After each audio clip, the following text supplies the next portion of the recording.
Promo റിവ്യൂയിലേക്ക് എല്ലാവർക്കും സ്വാഗതം. ഈ റിവ്യൂ ഇഷ്ടപ്പെടുവാണെങ്കിൽ ഒന്ന് ലൈക്ക് ചെയ്തും സബ്സ്ക്രൈബ് ചെയ്തും സപ്പോർട്ട് ചെയ്യണേ. അപ്പോൾ കാര്യങ്ങളെല്ലാം അറിഞ്ഞതിന് ശേഷം കൃഷ്ണയ്ക്ക് സംശയം ഉള്ളതുകൊണ്ടാണെന്ന് തോന്നുന്നു കൃഷ്ണ രോഹിത്തിൻ്റെ റൂമിൽ കയറി നോക്കുന്നുണ്ട്. അന്നേരം ആ ഗുളിക പൊട്ടിച്ച് അതിൻ്റെ അകത്തേക്ക് പൊടിയിട്ട് ഇളക്കിയിട്ട് താഴെയിട്ടതാവാം ഒരു ക്യാപ്സൂളിൻ്റെ കവർ താഴെ കിടപ്പുണ്ടായിരുന്നു. അന്നേരം അതെടുത്തിട്ട് കൃഷ്ണ ബബിതയോട് ചോദിക്കുകയാണ്, ചേച്ചി ഇതെന്നതാണെന്ന്. അന്നേരം ഇതൊരു ക്യാപ്സൂളിൻ്റെ കവറല്ലേ എന്ന് ബബിത ചോദിക്കുന്നുണ്ട്. ഏതായാലും അവർക്ക് സംശയം ഉണ്ടെന്ന് തോന്നുന്നു.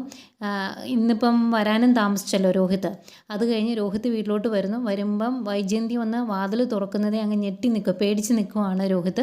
അന്നേരം വൈജയന്തിയുടെ മുഖത്തും ചില സംശയങ്ങളൊക്കെ കാണിക്കുന്നുണ്ട്. പിന്നെ മകനെ ഏത് രീതിയിലും സംരക്ഷിക്കുന്ന ഒരു അമ്മയായതുകൊണ്ട് പറയാനും പറ്റില്ല.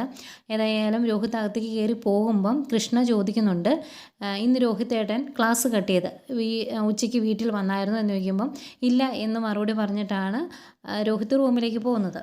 പിന്നീട് മനുവിനെയും കാണിക്കുന്നുണ്ട്. മനു ഹോസ്പിറ്റലിൽ തന്നെയാണ്. ഡോക്ടറുമായിട്ട് സംസാരിക്കുന്നുണ്ട് മനു. അന്നേരം ഡോക്ടർ മനുവിനോട് ആ കാര്യം പറയുവാണ്. അലീനയ്ക്ക് മയക്കം ഉണ്ടായിരുന്നല്ലോ, അതിന് കാരണം ഉള്ളിൽ മയക്കുമരുന്നോ അല്ലെങ്കിൽ എന്തെങ്കിലും ഒരു ലഹരി വസ്തു അധികമായിട്ട് ചെന്നതിൻ്റെ ഒരു അവസ്ഥയാണത് എന്നൊക്കെ പറയുമ്പം വീണ്ടും മനുവിന് ഭയങ്കരമായിട്ട് സംശയമാകുന്നുണ്ട്.